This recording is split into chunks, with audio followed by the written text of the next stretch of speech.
Hello friends, study with पूजा में आपका स्वागत है। आप सभी को हमारे यूट्यूब चैनल आज की इस वीडियो में हम एक महत्वपूर्ण टॉपिक श्रवण कौशल या विकसित करने की शिक्षण विधियाँ।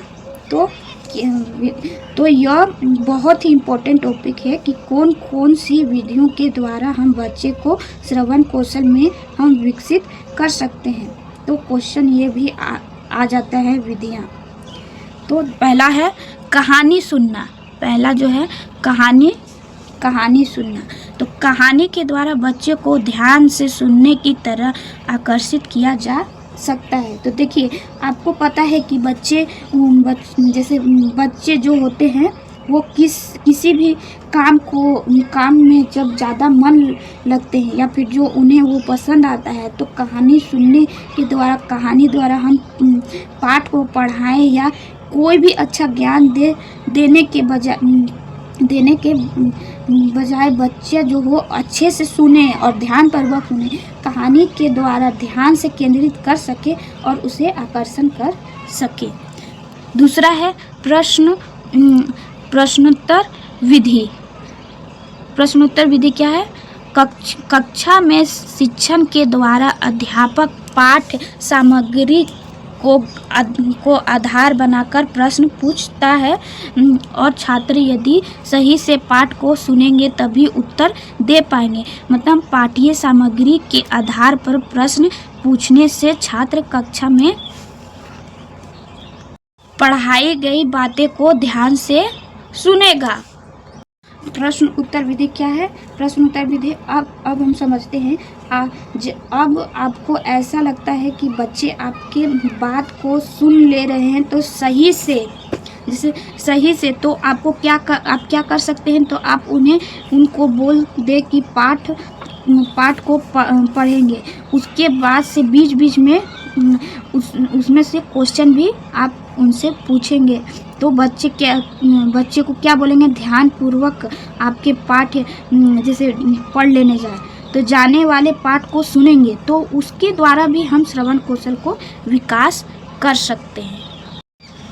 तो तीसरा है भाषण विधि। भाषण विधि यह मौखिक कौशल को विकसित करने का साधन है, किंतु छात्रों को पहले यह बता दिया जाता है कि भाषण को ध्यान से सुनेंगे।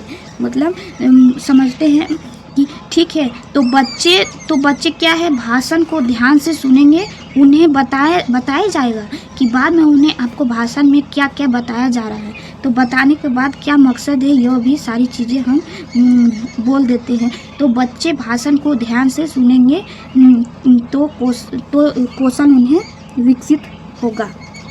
चौथा है कविता सुनना। कविता सुनने में क्या है? कविता सुनेगा। अगर बच्चे को कविता सुनाएंगे तो वही सेम चीज़ हम उनका अर्थ पूछेंगे। बाद में प्रश्न पूछेंगे बच्चे उसके द्वारा भी कविता को ध्यान से सुनेंगे। तो यह कौशल का विकास है। फिर है श्रवण कौशल के शिक्षण हेतु श्रवण दृश्य सहायक सामग्री यानी कौन से श्रवण दृश्य सहायक सामग्री होता है जैसे जिनका हम यूज कर सकते हैं या फिर श्रवण कौशल में विकास भी कर सकते हैं। तो पहला है टेप रिकॉर्डर, दूसरा है रेडियो और तीसरा है चलचित्र मतलब सिनेमा, चौथा है ग्रामोफोन, फिर है पांचवा है वीडियो, छठा है कंप्यूटर। मतलब ये सब चीज़ें जो हैं ये बच्चे को सुनते हैं तो यह श्रवण कौशल का भी विकास होता है, क्योंकि इसमें इंद्रियों का काम करती है, इसलिए यह अच्छे से बच्चे के अंदर श्रवण कौशल का विकास होता है। तो ज़्यादा ध्यान केंद्रित करें और वो बच्चे सुन सकेंगे। तो अगर आपको ये वीडियो पसंद आई हो तो वो लाइक करें, शेयर करें, चैनल को सब्सक्राइब करें। धन्यवाद।